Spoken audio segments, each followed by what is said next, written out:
We're going to be talking about energy insecurity in Europe. It's a topic that I've been covering now for the last year or so. I was the last Western journalist to interview Vladimir Putin. That was last October during Russia Energy Week. And I'll be headed back to Russia next week, hopefully to press a little harder this time on those main topics. My name is Hadley Gamble. I am CNBC's senior international correspondent covering energy markets and geopolitics, as well as their anchor in the Middle East. And I'm very pleased to welcome our panelists here today. I just want to get a sense from you each how you see this playing out, because there are real questions at this point about whether we are going to see a fracture in NATO allies' unity as a direct result of energy insecurity.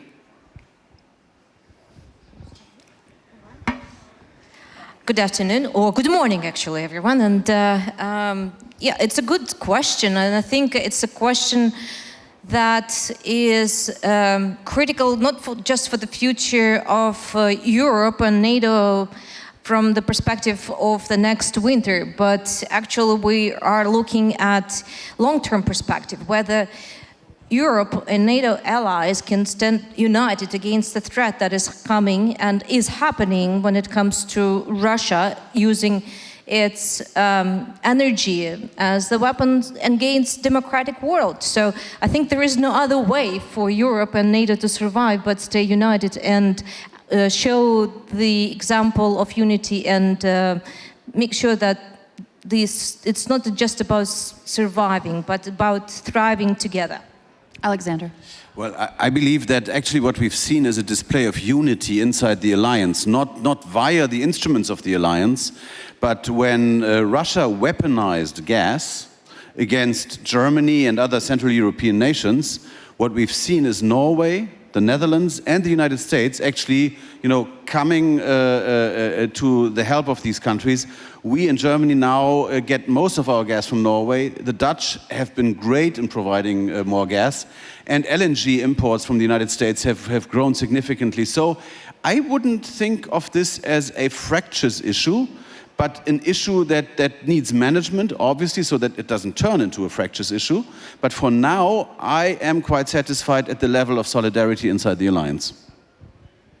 Yeah, I think Europe has shown actually a remarkable unity and solidarity with Ukraine and with each other, like European countries. And I think that's a really good sign for the future. Although I must say that I am a bit worried because of the energy crisis unfolding and putting so much stress on households, on industries in Europe, and winter is only, starting to come, so we don't know yet what will happen. But so that's probably something to be cautious about, and we truly need to be resolved, like not really waiting for things to happen, but having predictable strategies and saying, yes, whatever it takes, we will stand united. It's been interesting to watch various leaders' approach to this because some of them have explained their energy policies to their various citizens by saying, we're on a war footing at this point with Russia, and others have been a bit more nuanced about it.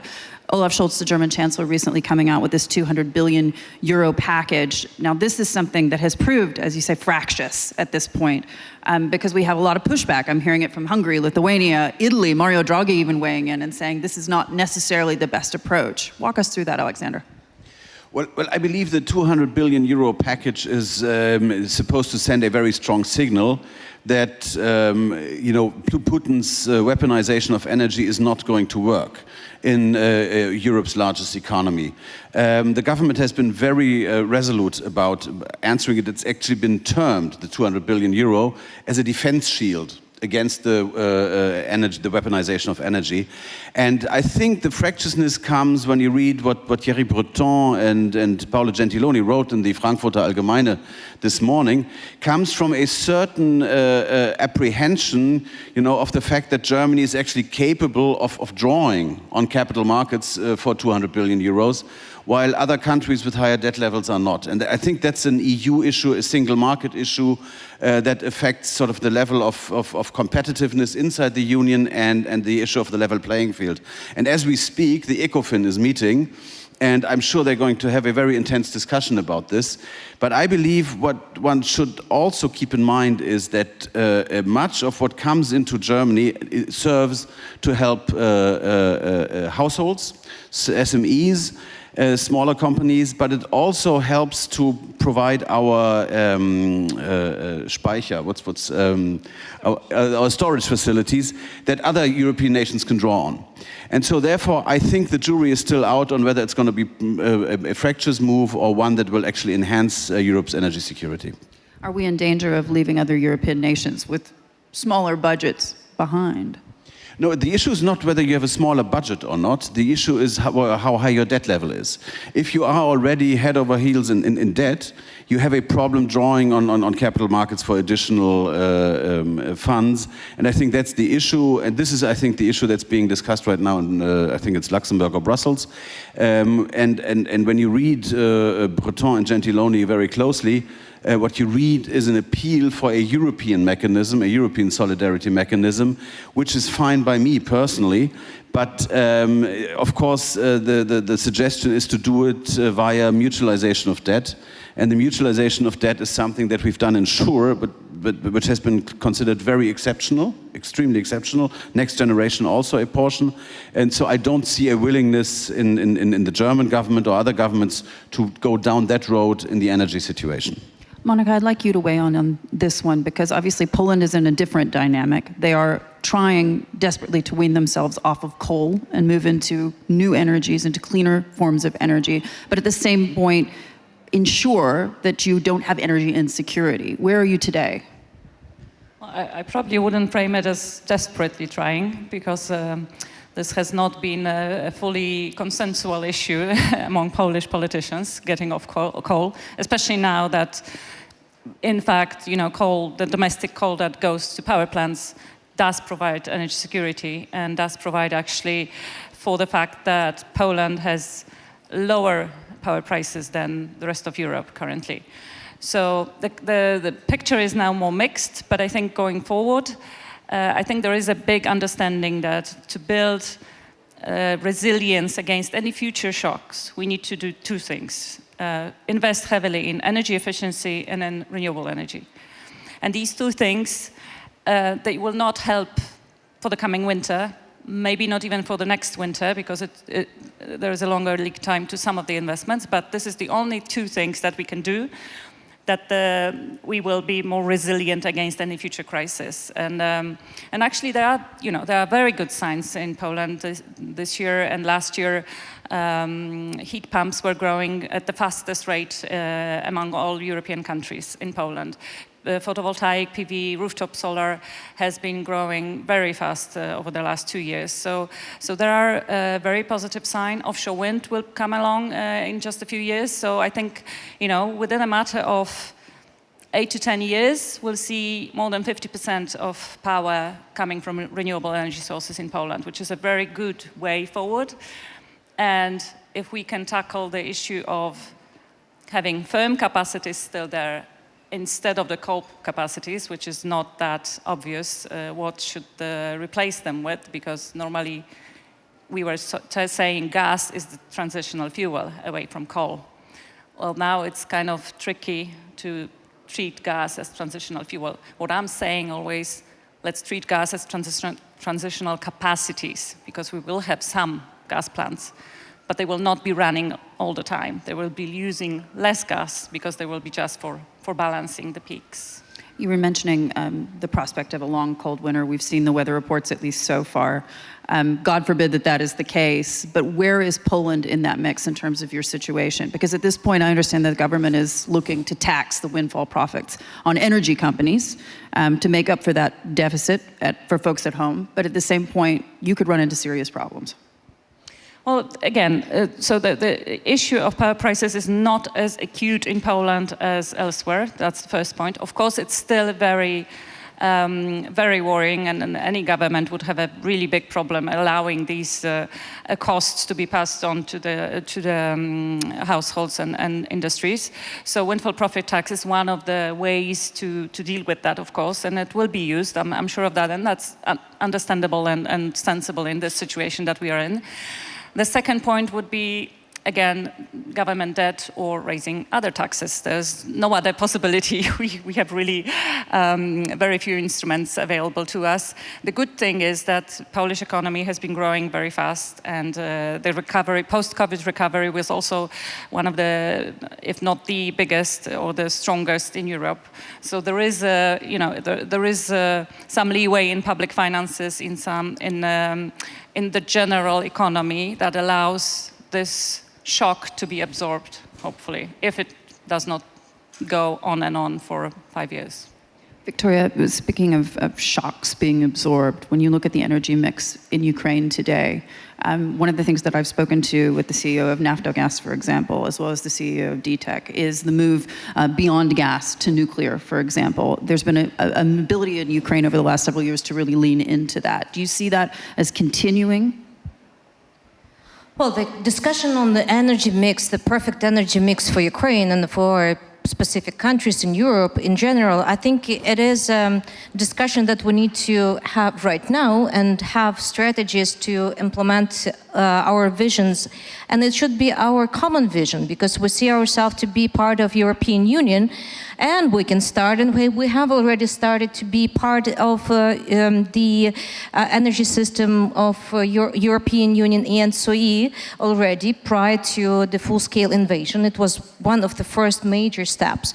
And we see ourselves to be one of the key players in European energy market, having, for example, quite substantial capacity of our nuclear power plants, although with them, as you're all aware, we right now have, with the specific ones, quite a challenge, which is not just a challenge for Ukraine, by the way. The Zaporizhzhia nuclear power plant situation, the terrorist occupation of Russian Federation of this particular plant, first in history of humankind, which is completely outrageous. But coming back to your question, nuclear having a great, actually, not just the capacity, the human power, the technologies, they already built a relationship with our Western allies. For example, we were on the way to completely switch from using Russian nuclear fuel to the American from Westinghouse.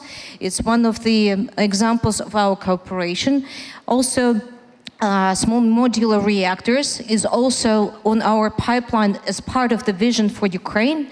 But we also need to remember that having one of the biggest gas transportation pipelines that is still used for transit of Russian gas to Europe, it can be, and we hope it will be, one of the key assets for nitrogen, for green nitrogen, and our storage capacities could be used for that purpose as well. And this is when we have discussions with our colleagues from Germany. I think this is where we share our common vision that this is the way to go forward. So indeed, to sum up to your question, nuclear is the future. Peaceful nuclear, secured nuclear, because we haven't even touched on that issue yet. And I believe that the whole world should start thinking how to protect nuclear power stations from any attempts of being attacked or used by terrorists, like Russia in our case, or any other terrorists. So nuclear is the invasion of Ukraine essentially shown you that you can't protect them? The situation in Ukraine is the situation of full-scale war against our country. And indeed, it shows that the measures of protection that we had and were the ones that met all the regulatory requirements, not just set up by Ukraine, but by international institutions, including IAEA, International Atomic Agency. They are not enough. And by the way, let's not forget, when it comes to Atomic Agency, they don't have an instruction what to do in case if atomic nuclear power station is attacked by terrorists. What to do, whether there should be like a common task force formed at the UN level or any other level to act not as a mean to release the nuclear power station from the terrorists capturing it, but actually moving forward beforehand to protect the nuclear power plant, to protect the area around it? What sort of other measures should be installed around nuclear power plants in order not to be a target of shelling? And this is what is happening right now on Zaporizhzhia nuclear power plant, and not just that one, but What the is other the one too. response then to those who would say, and sorry to interrupt you, but what is the response to those who would say in the EU and beyond that these are essentially insurmountable problems at the end of the day? I mean, you're never going to be able to foolproof a nuclear plant, so why invest in them? I don't buy it, I'm sorry, but I think protecting critical infrastructure, and critical infrastructure has become a mean of attack by Russia, and Nord Stream 1 and Nord Stream 2, for example, is one of the examples. And the cyber attacks, by the way, we should remember about them, that Russia used against power generating plants in Ukraine in the past and in some other countries. It's just, it's a chain of examples that actually have to make the politicians and people responsible for making decisions about the security of energy infrastructure really come together and come up with a comprehensive plan how to secure our infrastructure, energy infrastructure, critical infrastructure, because we are all at risk. That's most important. Alexander, weigh in on this in the sense that never more so, perhaps, certainly in the 20th century, but in the 21st century, have we ever seen a situation where energy security literally equals national security? And Germany's heard that and learned that the hard way. Well, absolutely. I mean, in Germany has pursued and I'm putting this nicely, naive energy policy over the last 20 years. Victoria and I just spoke about it. I mean, the idea of using Nord Stream 1 and Nord Stream 2 were increasing our dependence on Russia for many years, for 15, 20 years, even after 2014. Even after the annexation of Crimea, our gas imports from Russia even increased. This naivete is completely gone. I mean, it's gone out the window. It's been a shock to our system. Well, when Donald Trump can say, "I told you so." Well, we don't listen to Donald Trump as much as we listen to the Poles and the Balts now, which I think is a very good development, because Poland has been right about this, Ukraine has been right about this, the Baltic nations have all been right about this. I mean, diplomatically, looking at it diplomatically, looking back for a minute now, bear with me just 1 minute. Diplomatically, Germany has not been isolated on any issue as pervasively as on the energy issue. I mean, the Scandinavians, the French, the European Parliament, the US Congress, mind you, both parties in the US Congress, they don't agree on anything, but they agreed on the idea that Nord Stream was a stupid idea. And it was. And now this is something that we have recognized, that we did not have energy sovereignty, we did not have energy security, and that means we didn't have national sovereignty or national security. And we are now scrambling in what the Chancellor has termed the Zeitenwende. The Zeitenwende, the turning of the times, has been understood as a military term, which is true. I mean, we are investing in our armed forces in an unprecedented manner. We are supplying arms to Ukraine and to a war zone, which has been completely anathema to the German body politic. But it's also a Zeitenwende in terms of European solidarity when it comes to energy. And it's been a Zeitenwende in terms of, going back, for example, to nuclear now. We have a very interesting government coalition containing the Green Party, which has been created on the idea of getting out of nuclear. And now we're keeping 3 nuclear plants, at least 2 for the moment, but most likely 3, online. We're reusing our coal plants just to secure the situation for the winter. And the perspective, the longer term perspective, is where Monika has been. It's of course renewables. My question as someone who's looking at the landscape is, will renewables be alone in and of themselves? Will nuclear continue to play a role? Possibly not inside Germany, because our society is still mostly skeptical about nuclear. But of course we'll be buying electricity from France. But how much is that the fault of policymakers in not explaining to people what the realities of the situation are, whether it be green energy, or whether it be fossil fuels, and the fact that within a transition, which is not going to happen tomorrow, you need to have both? Well, that's what's happening now. I mean, for gas, but it's late, the German debate right? Gas has been the transition fossil fuel, that it's been termed as a transition fossil fuel. If you look at the numbers, that's not been the case, really. Germany is far ahead on renewables. We're very good on renewables, but whether we will be able to sustain our industrial base with renewables alone, I think is an open question. And that's something that policymakers need to explain, but we have to rely on the media to get the message across. And socially and in the media. Of course, we always rely on you, Hadley. And there the message has been very clear. Nuclear is dangerous, let's get out of nuclear. Coal is dirty, let's get out of coal. And so the result has been a naive dependency on Russia that is now really, has experienced a massive shock.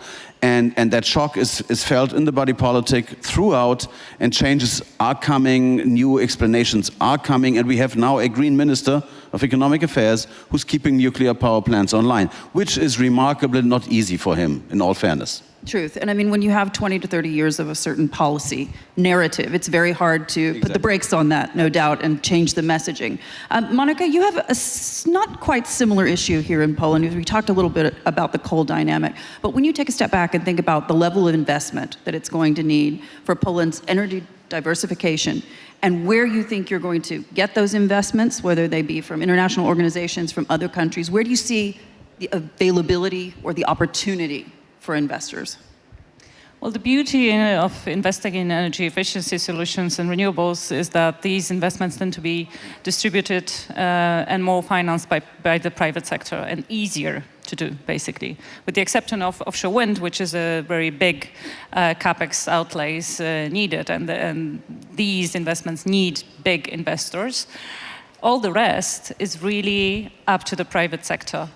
And we did not have a shortage of willing investors in the past few years. There was more investors willing and more capital inflows to Poland willing to invest in renewables than there were projects available, because the permitting was the issue, because of the famous law on limiting onshore wind expansion was in place. So we had a limit on eligible projects and not a limit of willing investors. So there's I have absolutely no issue with we will not be able to attract capital for these investments. We will. And the second point is that these investments will not cause energy prices to rise. We are way past the point in time when Germany started to invest heavily in renewables in 2010, 11, 12, that was the biggest growth of photovoltaics in Germany. These were really, really expensive sources back then, 10 years ago. But since then, the cost dropped by 90%. So it's now, I've been saying for a few years now, Poland used to always say in the European debate, we cannot afford, we Polish people, we cannot afford to invest in renewables. They are too expensive. We are still, in a fairly, poorer country than the rest of the Europe. So these are your toys, and we will stick to our coal because it's the cheapest. And it completely changed in the past few years. And now we can no longer say we cannot afford to invest in renewables. Instead, we have to say we cannot afford not to invest in renewables, because this is our future. And maybe coming back to the nuclear issue, of course, and I sympathize with what Victoria has said about the Ukraine energy mix. In Poland, there is a big discussion, of course, as well, and actually a decision by the government to go the nuclear path, and it's easier said than done, of course.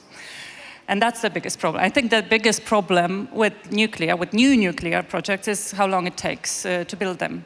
Because I absolutely think, I have a very strong opinion that it was not a very good decision to close the perfectly stable running power plants in Germany. And now it's a tragedy that we have now that Germany is, putting online coal plants that were mothballed before, instead of keeping more nuclear open. That's, from the climate perspective, is just a terrible idea, really. Of course, I understand the societal view might be different, but it's shifting, and quite rapidly, I think, this year. We've seen opinion polls that show that maybe the majority of Germans actually now support nuclear power. Even the majority of Greens, supporters probably. of the Green Party Exactly, yes. support Right. keeping nuclear plants online. And that's really quite remarkable. Yeah, because as much as it's difficult to invest in new nuclear, once you already have it, And by the way, you will have it for the next how many years? You will have the spent fuel there. Even if you close them down, it's not like you are out of nuclear power system, because you still have the spent fuel at these sites. Before you build the long-term storage, it will take another 20 years at least.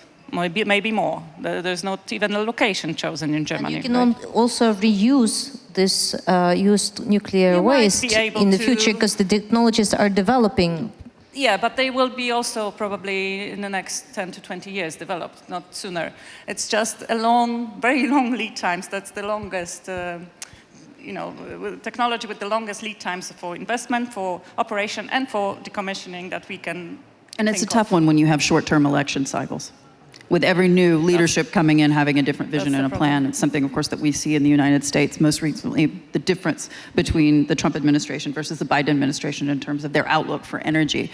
But I want to take a step back and just ask you to weigh in on this one, which is how fascinating that this conflict has brought into very sharp focus, as I say, energy security equaling national security. And we're sitting here at a military and defense conference essentially talking about the elephant that's been in the room and is now at the very forefront of everything, which is that if you don't have energy, you cannot make your economy run, which means you cannot make your industry run, which means people lose their jobs, and there is no fight for liberalism, freedom, and democracy.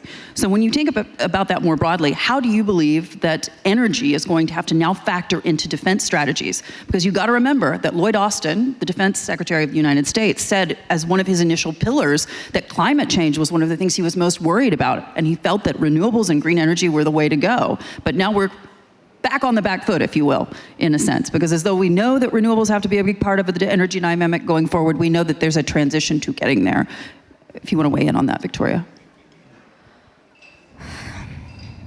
It's definitely a very general question, and I believe that energy should be just the first pillar on which any democracy builds its security, development, and policies around it. But I also want to tell you that while discussing those bigger issues, right now in Ukraine we're facing situations where Russia is targeting specifically power plants, heating power plants, other objects of critical infrastructure. And they're trying to achieve one simple objective, is to make as many Ukrainians, as many towns and cities uninhabitable as possible. So when Western countries, developed countries, think about their vision and when they're prioritizing what is most important for securing democracy, I think you need to look at the example of what is happening right now in Ukraine to realize the importance of energy and critical infrastructure being the core of viability and the core of any society, of any country being able to live. And it's so important, I think, for all of us to finally make the conclusion, to learn the lesson that democratic world cannot afford feeding the autocracies, cannot afford giving their own money to the countries that are aggressors, that have proven to be aggressors. That in case of Russia, come on, haven't we learned our lesson from 2008 invasion of Georgia? Why haven't we learned that lesson then? Why we haven't reacted, or you as a developed world, I would say, to annexation of Crimea, to Syria? You kept on increasing your dependence from Russia when it comes to energy resources. You haven't even thought about cutting it significantly and moving from the aggressor, moving from the regime that was actually exploiting your weakness, which is your strength. It's the market economy, it's the democratic institutions, it's everything, the foundations that you've built, but you've built it on the notion of using all of those instruments for the benefit of all. And Russia was exploiting it for benefiting itself and making itself stronger, to be actually, I would say, cynical towards the developed world, European countries, Germany also in particular, right? You remember when the whole idea of Nord Stream 1 and then Nord Stream 2 came up, when Russia was saying, well, you see, Ukraine is an unreliable partner. Guess what? Now Scholz is saying that Russia is an unreliable partner, and we will not use those Nord Stream 1 and Nord Stream 2 pipelines to supply the gas to Europe and to Germany.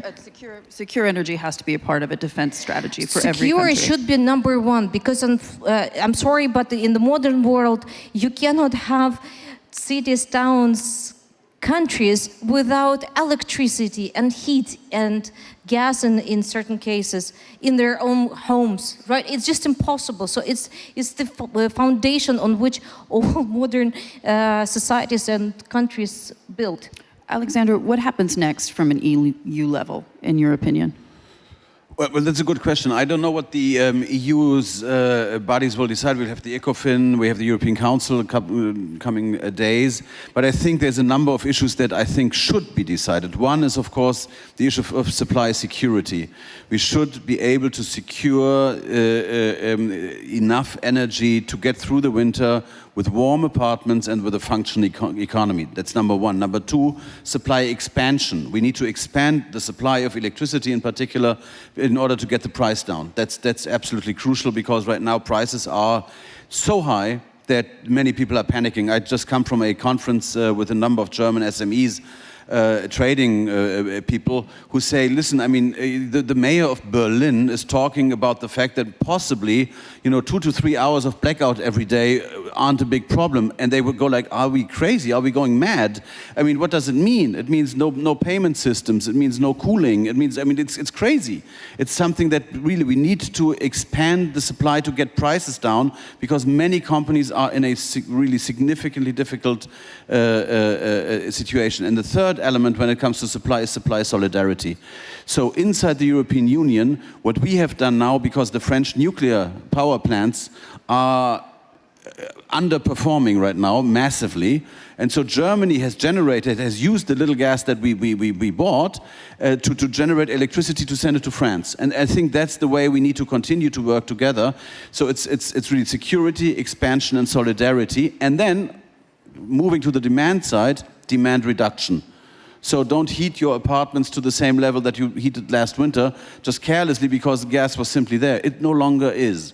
It's a scarce resource. And I think that's a message that we are getting across to the population right now. In Germany, I can say companies have really made an effort to save energy, really made an effort. For households, it's a bit more difficult, and we're still trying to get that message across. I spoke to the CEO of Uniper just a month ago in Milan, and this was after his second bailout by the German government. Now we have nationalization. Do you see that we're going to see more power companies and smaller size companies being bailed out by the German government, or perhaps nationalized? I mean, what does this look like in your view in the realistic terms? I mean, if we're talking about potential blackouts in Berlin. Yeah, exactly. No, I don't have a realistic scenario. My hopeful scenario is that we will have enough gas to get through the winter. We will have enough gas for utilities to send to households and companies, possibly at higher, well, certainly at higher prices than before. The price is coming down slowly. It's still high, but it's coming down slowly. And so I don't want to see blackouts. I don't think that's a realistic scenario. I don't think it's a scenario that an industrialized nation like Germany can afford. We have too many processes that demand on a continuous supply of energy, be it heat or electricity. And therefore, I think what we will see is a European effort, supported, of course, obviously by Germany, to ensure the security of supply. And I think that's what we're aiming for. And then come March, April next year, with milder temperatures, we'll be in a better situation to prepare for the next winter. Just weighing on this for me, Monika, because I think about this from the perspective of the United States. And we're talking about the U.S. having spent billions already in terms of helping the Ukrainian war effort, in terms of propping up various European nations. Poland's been a recipient of U.S. dollars. Does the U.S. have to expect to do more, considering the energy crisis Europe is in today? I always have a faith in the U.S. U.S. people are very savvy businessmen. So it's not, it's not charity work. to be honest. So I think it's, helping Europe is now basically good business for America. So it will continue and it will be more, for sure. I have no doubt of that. And but I would like to come back maybe for a little bit on your point on energy security being an element of defense or strategy or country security, because this is a really crucial point, and I'm not a defense expert. I would really love to hear from people around this conference about that, but I suspect that the defense sector will now be turning a more watchful eye on the energy sector, and maybe thinking that, yes, we need to move out of these centralized energy systems, because they, as you pointed out, are vulnerable to attacks and to disruption. So if we, it's much easier to attack 1,000 megawatt big power plant than 1,000 power plants that are 1 megawatt each, right? So if we're going to this distributed generation more and more, energy communities, homes being almost self-sufficient with the rooftop panel and things like that. So I think, and this will be building more resilience in the whole defense system and the whole economy. And also I think, this year is really a perfect storm when it comes to energy security in all dimensions, because we have historically in Europe, I think we have not talked enough and done enough about energy security. So the climate agenda was always at the forefront, rightly so, but the energy security was a little bit like taken for granted. We will have it always, we don't have to worry about it. And now, when you have the biggest European economy discussing possible rolling blackouts, that tells you something went wrong in Europe, because we now have a perfect storm in all dimensions. In the short term, with the grid operators struggling to balance the grid day to day, minute to minute. In the midterm, when we are thinking, okay, so what we will replace our coal capacities, nuclear capacities, once we close them with. In the fuel supply security, in the physical security, and last but not least, economic security, because security dimension of energy is also the economic security. If we cannot afford to pay for this energy, that means we are not energy secure. So I have a few minutes left, and I just want to get your sense, in terms of that holistic approach, where should we put the concentration? And I'm talking about concentration of investment. Is it in securing the grid? Is it in creating more dialogue between various nations when it comes to your energy dynamics in terms of the mix? Where does the challenge lie that has to be dealt with immediately? Victoria. I think when it comes to European Union, the challenge lies in forming the common vision of the energy mix and therefore which also will include the solutions for not just where to get the sources of energy, where they will be used, how they will be used. It's also the grids. It's also about developing green projects. It's also about going into new technologies. It's also about developing the prosumer segment where you have the one who generates the energy is also is a consumer of energy. So it's all together, and it's a big task. And unless European Union sits together and comes up with this whole joint vision, then we will see more and more challenges coming to different parts of European Union, and it can pose a threat to unanimity of the countries within the EU. So a common vision from the EU. It's the common vision. Well, in the short term, as a politician, I would say it's very simple. Keep the apartments warm during winter for people to be able to actually, stay healthy. And keep our businesses running to generate the jobs and the tax revenue that we need to, have a satisfied population. That's I think, the very immediate short-term need. And that's why, for example, you have the Zeitenwende discussion with coal plants that had been mothballed coming back online, nuclear power plants, staying online. That's the immediate and short-term thing, managing this winter. The medium term is to have a very honest discussion. Where is our vision? Where does the vision, in terms of the energy mix, will actually lead us? I can speak for the German, body politic there. It's very much renewables. Everybody is now behind renewables in a sense that had not been there because we took energy for granted. It's absolutely true. There was the climate agenda, but nobody talked about energy security, not in a relevant manner, at least. And in the longer term, then it will be, of course, to manage the transition to a CO2-free energy generation landscape. And that is going to be interesting, particularly from the German perspective, because our country is strongly committed to the renewable agenda, but we're still extremely ambivalent, to put it mildly, when it comes to nuclear. And we hear from Monika that there's a renaissance, about to come in Poland. Ukraine is using nuclear energy. The French are nearly using nuclear energy nearly exclusively. So we're a little bit an island in the middle. And for me, it's going to be interesting to see how we will actually, continue to live on that island, because, frankly speaking, I think we will have a new debate on this very issue of nuclear energy in the future. Monika. Yeah, I think both in short and mid-term, what Europe needs to be doing much more than has been doing so far is investing in energy efficiency and in saving energy, basically. Right now, many European countries have these informational campaign how you can save energy. But looking at the policies and the measures introduced, most of the measures introduced, the relief packages, deal with the prices only. So it's like treating a patient for the symptoms, but not treating the real cause of the disease.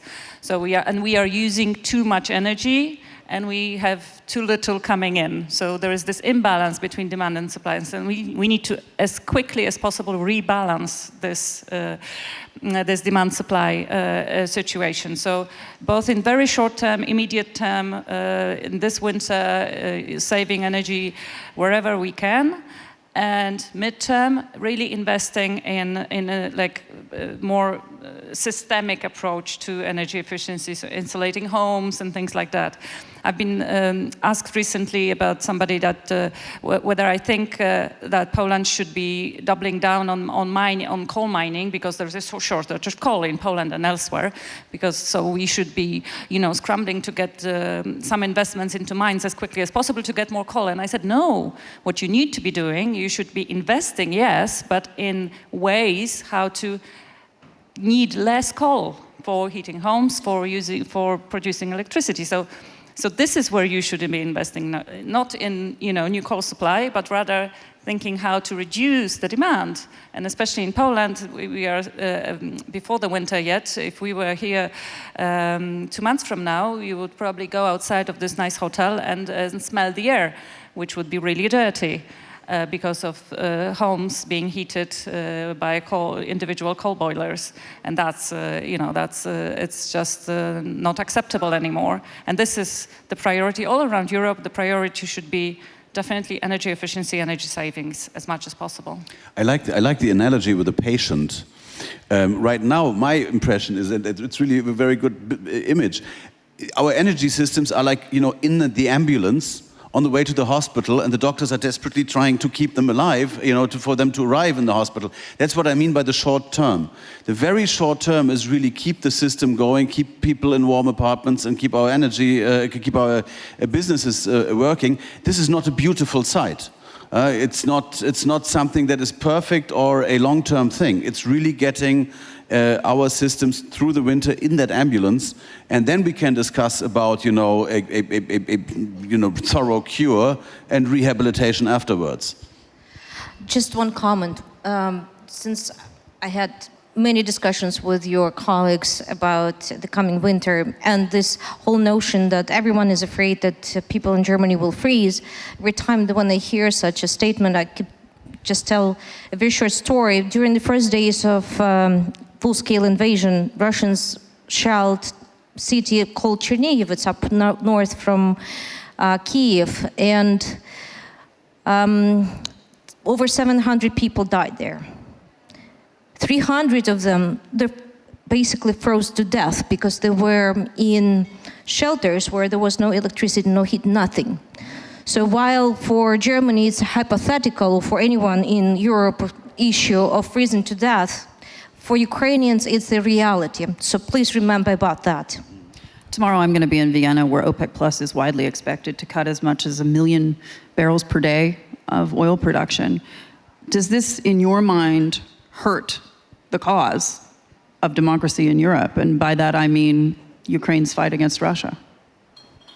Yes or no? Who's going to cut? We didn't get that. In your mind, is it a mistake for OPEC Plus to cut 1 million barrels per day?